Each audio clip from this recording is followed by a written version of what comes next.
certainly couldn't manage sophisticated shading or attempt tiny patterns. Victoria wasn't just very skilled with her brushwork.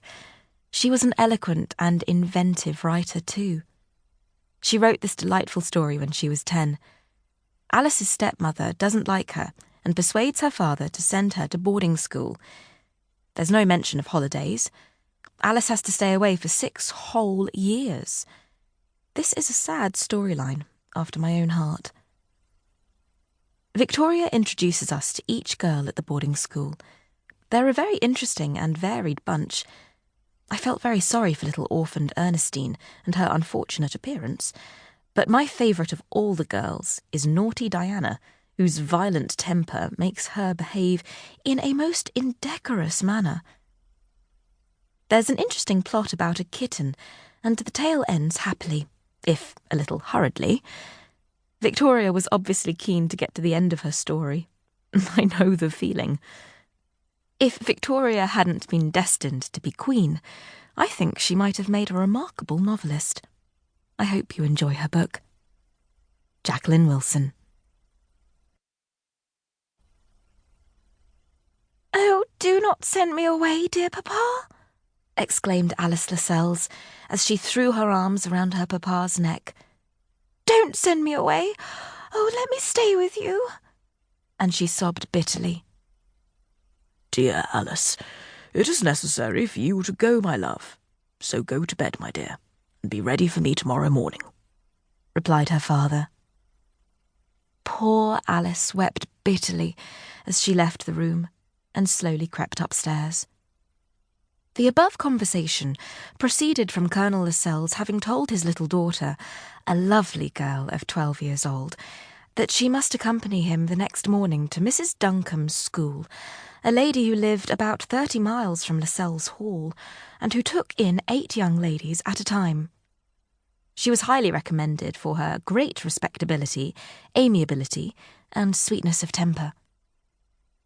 Colonel Laselles had the misfortune to lose his wife about 2 years ago, by whom he had only one child, Alice. After she had been dead about a year, he married a beautiful young lady, only 17 years old, and by whom he now had a second daughter. But young Mrs. Laselles did not like poor Alice. She always hinted to her husband that the girl would be much happier at school among other girls. At first, Colonel Laselles would not hear of parting from his only child, his pretty, mild Alice. But when he became the father of a second little girl, and Mrs. Laselles told him he neglected both mother and daughter for Alice, he weakly consented to send her to school for 6 years, when she would be of an age to be able to go out in company. Poor Alice got up with a heavy heart and swollen eyes the next day, and prepared herself for her journey. The idea of not seeing her once happy home for 6 years was terrible to her. She could not think of parting from her dear papa, and of not seeing her little sister, Rose, whom she loved so to fondle, and her dog Frisk, and her black pony, Bob. At last, Colonel Laselles called her to say goodbye to her unworthy and selfish stepmother. As she kissed her little sister's warm cheek, the big tears rolled down her lovely face, and she wept sadly. "Come, don't cry so, love," said Mrs. Laselles. "Think of all the pretty girls you'll see soon." But Alice was not so much of a child not to see that her departure was the work of her stepmother, and she sullenly left the room and followed her papa downstairs, where she took leave, with many tears, of poor Frisk. "Pray take care of him," said she to Martha, the housekeeper, "and don't forget to give him his bread and milk for breakfast, and his toast and butter for supper."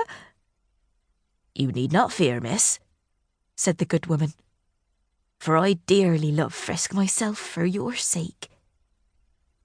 Then she entered the chaise and cried almost the whole way. When they were about 5 miles from the school, her father told her that she must dry her tears and cheer up, as they would soon be there. At length, the chaise stopped before a large